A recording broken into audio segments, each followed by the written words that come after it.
Do your friends ever need to take your phone? Late night parties when you're stumbling home. When the bell gets struck, do you think of me?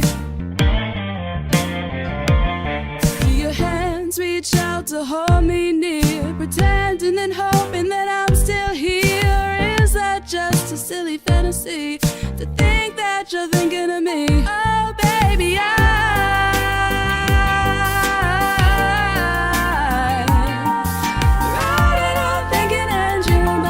are you dreaming of me too? Oh baby,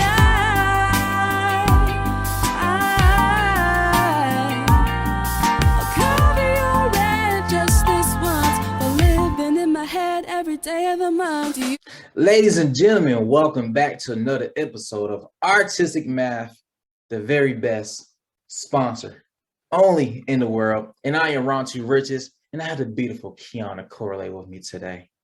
Ladies and gentlemen, the one and only Kiana Corley. Let's clap it up. Yeah. Thank you. Thanks for having me on. Thank you. Thank you. You're so welcome. So Kiana, I like to start off with letting the people know where you're from, who you are as a person, and your whole life, your ground up. So how I'm gonna start is let the world know first where you're from, how you grew up. So right now I live in Lancaster, Pennsylvania. A lot of people don't know where that is, so I'll say that it's about like an hour and a half from Philly. Okay. And I was born in Tallahassee, Florida, though. And then my family moved up when I was 2, so I basically lived here my whole life. And yeah, that's where I'm from. That's where I'm living right now. So Lancaster, Philly, right? So yeah. How did that shape you? That city shape you? What's the history behind it? So it's interesting because Yeah, we like interesting, you know. like I love Lancaster. I'm gonna say this first. I love Lancaster so much. I grew to love a lot of parts about it the older that I got. There's not a lot of people that look like me in Lancaster, so that definitely had, a little bit of an effect on just how I grew up and the things that I would listen to that I wouldn't normally listen to, because my family listens to, just old school soul and, rap, and that's just what I grew up on. It's just R&B stuff, and I would go out in my city and I'd hear just like folk and rock and just stuff that I wouldn't really listen to that much. My mom listened to some stuff, like she listened to Queen and stuff sometimes, Right. but I definitely was exposed to those types of styles just from living in this city. And that being said, there are a lot of people, like a lot of Black and brown people in this city, but we're definitely not, the majority. Like in Philly, like you feel more at home a little bit. Right. In Lancaster, not so much, but they're getting there. So that definitely like shaped me musically too, because I wouldn't have been exposed to those genres, and that wouldn't have shaped the way that I write my music now. Like if I hadn't grown up here, I think my style would be a little different. So yeah, I think that's how it definitely shaped me as a person and musically. A lot of, like hurdles to go through because of that, but it's cool. I'm glad that I went through it, honestly. So what type of hurdles did you went through? Because someone could be watching right now, going through the same hurdles and not how to get through it. So what's your tips how to get through those hurdles, and what type of hurdles did you went through? So there's just a lot of like, let me think.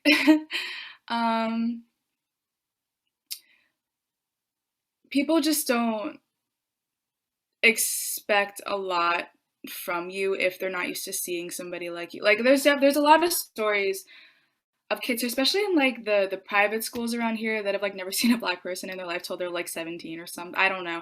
Can I curse, by the way? I almost cursed. Yeah. Okay. Yeah, but no, it's bullshit to me. To whenever people are just like, oh, I've never seen this type of person before. I'm like, have you never? I don't know. You just never get out of the house. You never watch any type of TV shows that don't cater to people that look like you. I don't know. So that you deal with a lot of people like that, and it can get you down. It can make you feel dumb. It can make you feel ugly. Sometimes it can make you feel like you're not, like should I be doing this because everybody else around me, even though it doesn't occur to you that okay, they're white, they do things this way, and this is how the world has like navigated things for them, and so things are happening for them, like why aren't they happening for me? And then you just like don't know until somebody explains it to you. um so I would just say like, it's because it is hard to find your confidence Correct. in that situation. I definitely was a stunted confidence growth person. But once you do, it's so powerful because you're like, okay, you can't, I feel like I'm good in any space, even if I don't feel super welcomed in this space, like I'll do what I have to do and then I'll leave, and I'm not gonna feel like, oh my gosh, like I'm less than all these people. Like no, like maybe this just isn't my space, or maybe they just weren't welcoming because you know of certain prejudices, or maybe it just wasn't the space for me. Like I think I'm able to just go through the world and be like, okay, like if this space isn't for me, Right. it doesn't mean that it's something wrong with me. It's just like not the right space for me. Whereas back then I'd be like, well, why can't I just like be liked by everybody? And why doesn't this, you Right. know, like why isn't what they're doing work for me? Like, so I think that's something really important that I learned from growing up in a town like Lancaster. Um, yeah. Nice. So funny story. So my brother-in-law, right? He used to work in North Dakota, Mm-mm. oil in the oil farm. He was an oil cowboy at one time. And he said first day at work, he was the only black guy, right? In the whole entire company. The whole And so company. what they asked him, he walked in and first day at work, hey, how y'all doing? And the people was like, man, I never seen one of you before. So he said, he was like confused. So the guy was like, so what do I call you? He said, call me Justin. My name is Justin. What you talking? You know what I'm saying? You know what I'm saying? So he said, I just never seen a black person up close in real life. And he was like, he was confused. There's Yeah. really people like that in the world. Yeah. What do So, I call you? you know what? Why did I call you? What does that mean? Yeah, so like, what are say you walk into a venue, right? You got booked for a great performance, and they didn't know your name. They never seen you before. And you you walk on stage, and everybody's just looking at you like they're in the headlights. Wouldn't it be like awkward? You know what I'm saying? Yeah, I mean, so for me, like my name's Kiana. There's not a lot of non-black Kianas, so I think people are like they just assume and then they're not like surprised. But my mom performs too. She performs like classical piano, Oh, in different like concerts and halls and stuff. And her name's Maria.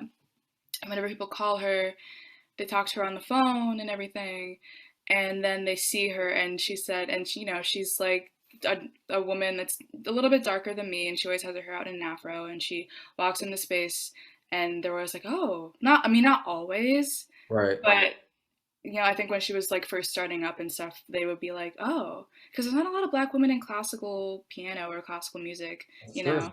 So I mean, I think that's something that she dealt with a lot, and it doesn't phase her anymore. But for somebody like that, like I feel for people that I guess have names that people are like, oh, like this is, I don't know. It shouldn't be a thing at all. Like Right. people should, people shouldn't be like surprised at all or whatever. But it's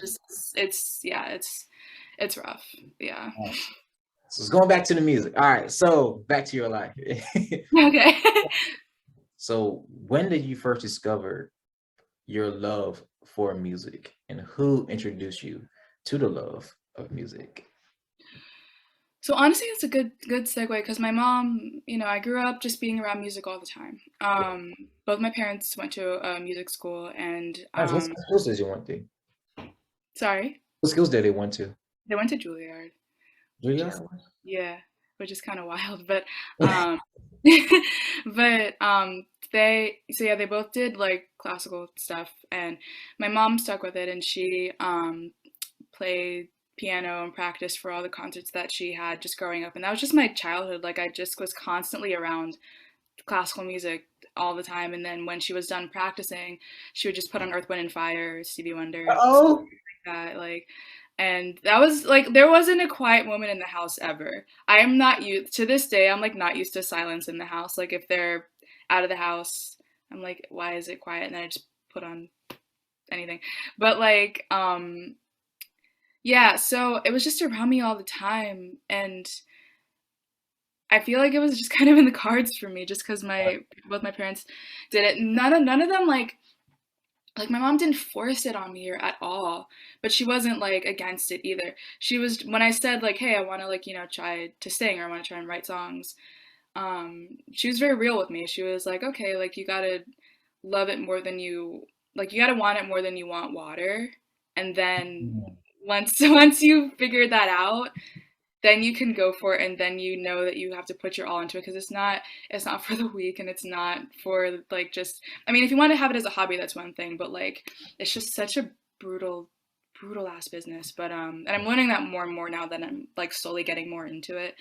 But yeah, it's worth it. You have to just like love it that much, no matter what. And so she was very upfront with me. She was like, "You're probably gonna be broke for a long period of time, and then you'll make money, but you'll be broke for a while." Like she was just very real. And then once I was like, "Yeah, I still want to do this," then she was like, "Okay, I'll support you." And she's like my biggest like cheerleader. Like she reposts all my like shows and things on nice. Facebook and everything, and she's so busy. So the fact that she does that is crazy, and I appreciate it so much. Um, so I'd say my mom definitely helped me and supported me the most. And then, um, yeah, the first song that I sang, I was like, about to read my mind, girl. Like, oh, wait, really? read my mind. Yes, you did. I was about to ask you. So, what was the first song? Did you either write or sing? Yes. No way. Yay. First song, the first song that I sang, I did this summer camp when I was little. I was like 9 years old, and we had this talent show, and I sang "If I Ain't Got You" by Alicia Keys, and it was so bad. It wasn't bad, but it was like it was on key for like a 9-year old, but it was just like whispery, and I didn't look at the audience once. I Yeah. was just like my head was down here. I was so scared. I was like, some people think that like it was so funny. But that was the first song that I sang in front of people. Yeah. Wow. So, what made you chose Alicia Keys? Is she like one of your favorite artists? For sure. She was one of the artists that I grew up with. Like, I think like if I Ain't Got You and all those like hits of hers came out around the time that I was like 7, 8, 9. I don't know. I'll go back and Google it. I'm not sure if that's right, but it was when I was that like about that little, and so I just sang it all the time, and yeah. Nice. All right. So, your first day, right? You told your mom, "I'm gonna pursue this music thing. I'm gonna be the Kiana Corley of the whole entire world." First day you woke up, and what was your mindset like? Because people, it's like when you pursuing something, you have a different mindset, and she prepared you for the business side and how brutal it is. So you woke up out your bed. What was the first thing that you did that day to pursue your dreams? So I've always wanted to be, in music, a singer, a writer, and everything. Um, from when I was really small, but I don't really think I took it seriously till I was 16. I thought I was always taking it seriously, Right. but then, right, because you're small and you don't know anything. But like, um, and I took voice lessons and everything since when I was 12 and everything, and um, but I didn't take anything seriously till I got my first gig at 16, and then I was like, and it was like a cute little gig where I played guitar, and it was in this like little farmers market thing, and I think I got paid like $20. Um, Yeah. Hey, it that's a was lot of money to a 16-year-old. it was It's I a lot was of money. I was so proud of those $20. But I used to not practice that much at all. And then when I got that gig, I practiced for like 3 hours every single day because I was like, oh my gosh, like this is my big break. Like I have to make it good, and um, yeah, it showed me how much I really cared about it because otherwise, I don't know if I would have like, yeah, I'm glad I had that first experience because, and Right. it was really low key and it was, I don't think they had like even the right like tech for me or anything. But it was fine because I loved it. I loved it so much. Um, so I think that was, and then from then I just kept wanting to get gigs. Um, and that's just, everything just kept Looking growing up. from, yeah. So you think starting small, right? Starting where you are, starting from ground zero was a important key in kind of creating who you are and finding your lane and finding your voice for yourself. Absolutely. I really like I've learned a lot. I feel like I've learned a lot even though like I'm not, somebody with a like a big platform yet. Right. And I think that's I am appreciative of that. I feel blessed for that because um I think of like these kids that just like blow up when they're like 16 Right. and I think they end up fine. But when they're first starting out, like I can't imagine how scared. Like if that happened to me when I was 16, I think I would have been really happy and everything. But I would have signed into like a shit deal that would have like held me for a while. I would have just made a lot of mistakes. And I also just wasn't super confident in myself as a performer yet. Um, so I just think I had a lot more growing to do, and I think it's okay. Like some people, like the Stevies and the the Aaliyahs, like they got it at a young age, but not everybody has that, and that's okay. Right. Um, so I'm glad I took the time to learn a lot and to grow a lot in my craft, and also just as a person, and yeah, for sure. Okay. So who are you as a person? Are you like the loving type? Do you care? Are you do you put emotions and everything into your music and how you write? So what was your mindset like when you start writing music? Is it something that you go through? Is it something that your friends or people that you know go through? What type of story are you trying to uh, write and create when you're thinking about making new music and making music for the world to hear? So it depends. Like, Mhm. yeah, it depends on. So like I have songs that I wrote with my friends, and they're really not about anything deep. They're Mm, just like fun songs that still mean the world to me because I listen to them and I'm like, I like obviously how it sounds, but I also think about just like the thing that my friends that I love so much created in that moment. And then there's songs that like I wrote in tears, right? Because something like happened in my life, like, and it's usually like relationship based or whatever, which is so dumb, but everybody goes through it, and so that's why like I love writing those things because I think it's never gonna get old. Like songs about just like happy songs about love or like breakups will never get old because everybody will always go through those things like correct. forever. Um, but yeah, so if nothing's going on in my life, then I usually kind of write something that's carefree and gonna make people feel good. Or I write something that's like lately I've been writing about just like navigating your 20s because that's kind of what I'm going through right now. Like just kind of figuring out life. Hey, I got something for you. Well, later, after the interview, I'll tell you about it. Go ahead. Okay, okay, cool. But like just kind of going through life and figuring out like just what I like and who I am and all that. Because I feel like every day I get better and better at figuring that out about myself. But I think your 20s are the time to just figure that out. And so that's kind of how I'm coping through that is just like writing about that. But if there's a lot going on, then I'll usually like write the lyrics first always. It's usually like diary entries and then I'll go back and I'll make it into like a song format and I'll, Nice. write some stuff underneath that. But um yeah, so to answer your question, it kind of depends. I mean, either way, like usually when I write something, I write it to help myself in the moment, and Mhm. then once I'm producing it or once my friends are producing it, then I want to make sure that it's something that can also help others. Like in the moment it might be to help me, but then I also want it to just go out and help as many people as possible, whether that's through something uplifting or something that maybe people need to cry to, or you know, just Right. whatever I feel like people might need. So Touch me. yeah. Okay, so the making of Rent, how did that song came about? How did it correlate it together? How did you correlate everything together to make that? That's I just let my brother listen to that song. He's like, oh, yeah, yeah, yeah, man, good. So like, how did Rent came about for you? Oh yeah, thank you so much, first of all. Thank you. You're welcome. Um, so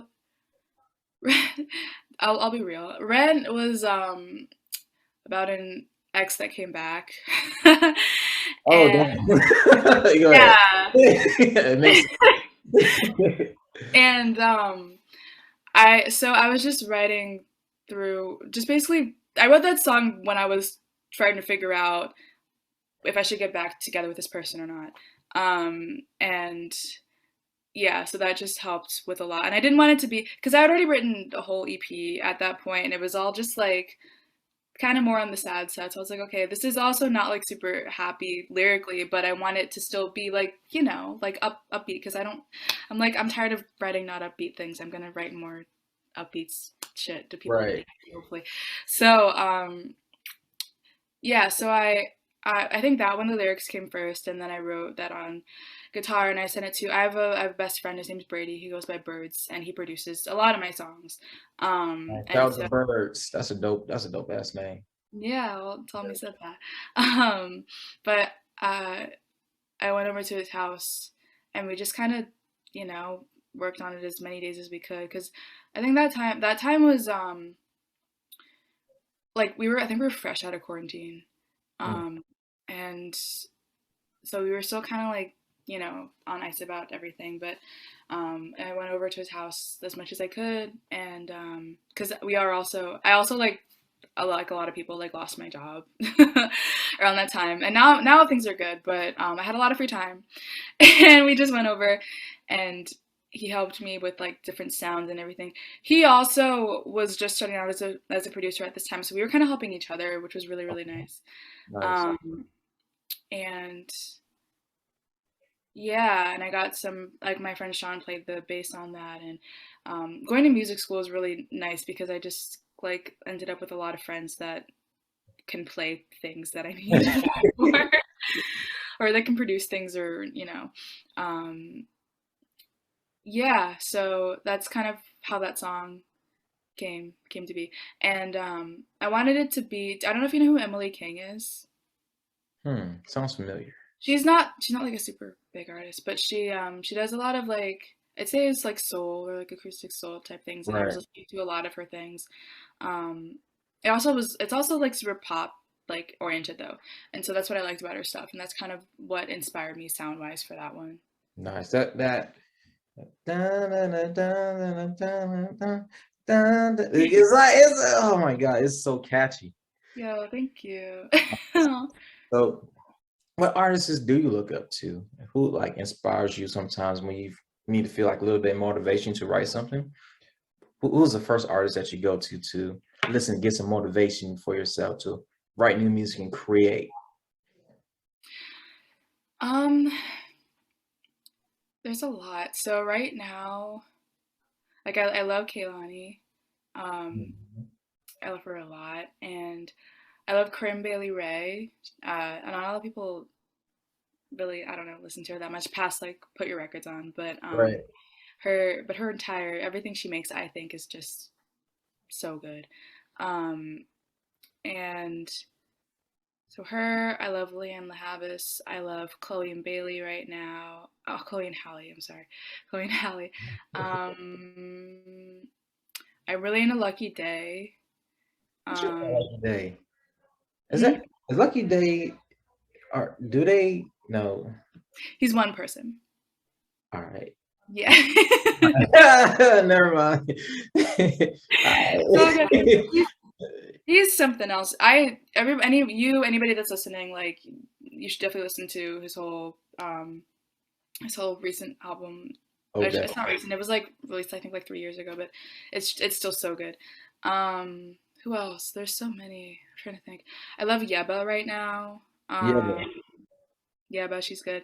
And also old school like Lauryn Hill, like Aaliyah. Oh, Um, uh, you were saying Lauren Hill. I think I was looking at your Instagram video, and was you saying Lauren Hill's scrolling my pain with his finger? oh yeah. So my Yeah, I have another project. We're called No Bad Days. It's a band, and we covered that song. Yeah. Um, y'all. yeah. She's yeah. I mean, I don't need to say anything about her. She's Right. she's Lauryn Hill. Um, so yeah, her and then Mariah Carey. Um, those three are pretty big for me actually. But Vocals got the vocal soul and the hip. You know what I'm saying? So mhm. yeah, that kind of sums up who you are. No. So that's cool. I see. That's like like the famous quote, show me your friends, show me your future, and I'll show you your future. Or it's like, show me your sounds and music. Like you kind of shape, as a musician, you kind of shape who you are. You basically combine those three elements into yourself, and kind of create your own lane and entity of yourself. So that's cool. Yeah, yeah. No, I am definitely super because I grew up listening to all those people. So they're kind of just in my blood. Like I can't Nice. not be So hyped. so what's next for you? What's next for next year, months coming up? What's some next projects coming up so the audience can find out? I'm releasing a song on October 21st actually. It might be out by the time, but it's yeah, it's also something I wrote with my friend Birds, and I'm really excited for it because it's more towards that like R&B type vibe. And it has a feature on it that I'm really excited about. His name's J Squared, and he's such a dope artist and person. Um, so yeah, that'll be out, and then after that, we'll see. I have a lot. I write all the time, so hopefully we're gonna keep, you know, going with the releases. But that one I know for sure, and then the next ones will hopefully be out not that long after that one. So yeah. Nice. And hopefully, so every year I started a concert scene in Atlanta, Georgia. So it's called the Rich Summer Concert. Last year I put on one, and was it did really, really well. Next year, I'm was I'm doing another Rich Summer concert, after the name Rocks Riches, of course. So and this is to highlight upcoming artists, unsigned, independent, that I feel like is really putting in work and grinding. So I'm gonna extend you an invite soon Oh, to it, so you can get your talents and artists and show the world as well who you are. So thank just be on the lookout. I got you. thank you so much. Yeah, I'll go to. I love Atlanta, so I'll go. Like, yeah, So thank you. so what's one of your favorite quotes or words of encouragement, or that one thing your parents always say to you that always reconcile with you and you always runs through your brain every day? What's that one quote that energizes? Oh, I don't know. Um, I don't know if I mean this is related to music, but it's also related to everything. Something that my mom would always quote. I think it's a Bible quote. It's called it's "This too shall pass," and that's one of them that plays through my mind whenever I feel discouraged about my art or just my journey or anything in life. Like it never lasts forever. Never. Nothing bad ever lasts forever. Like, and I think that's something that people can just forget whenever they're in the valley, you know? Um, and that mindset that I've acquired because of her, I think has just helped with, my perseverance and um yeah, not a lot of things like phase me that much because of like just practicing going through it, you know, because you're gonna go through it. Like, you know, it might take you a week or a year, but it'll, you know, it has to end because it always does. Like it'll pass, you know, and then and then it's usually prepping you for your next level, like as an artist or a person, you know, like everything happens to make you a better person. Like I'm a firm believer in that. So, yeah, that's what I. Look at you preaching. I didn't expect. Okay. So how can people find you? Social media, email if they want to book you on a show, or you know, ask you some questions about motivation or mentor, or have you as a mentor? Oh, well, my Instagram is Kiana Corley, KIANA CORLEY music. And that's all just all together, no spaces or anything. It will be Um, under here too, as well. Be under there. oh, oh, so yeah, so you can find me there, and then my email is linked to my Instagram if you wanna shoot me an email and or DM or you know whatever. Um, yeah, I'm also on Twitter, Kiana_C music. That's just the place where I don't take anything seriously. But I mean, 'cause it's Twitter. But yeah, you can reach me anywhere. Also, my name's Kiana Corley on all Spotify, Apple Music stuff. So yeah, Links will be in description below for sure. So hopefully, you know, I can get like a nice live performance from you, so I can also post this after the video. So we'll see. We'll talk about it. And thank you so much for coming on the show. for sure. Thank you for having me. You're so welcome. So very welcome. Thank you for being the first up north artist I had. Yeah. Yeah. So appreciate you. Thank you so much. Yeah. Thank you. Thank you. Do your friends ever need to take your phone? Late night plays when you're stumbling home and the bell gets tried. Do you think of me? Do your hands reach out to hold me near? Pretending and hoping that I'm still here. Or is that just a silly fantasy? To think that you're thinking of me. Oh baby,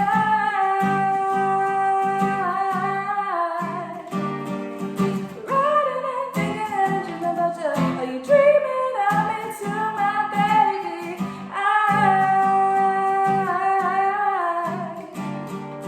Cover your head just this once. For living in my head every day of the month. Do you wish that we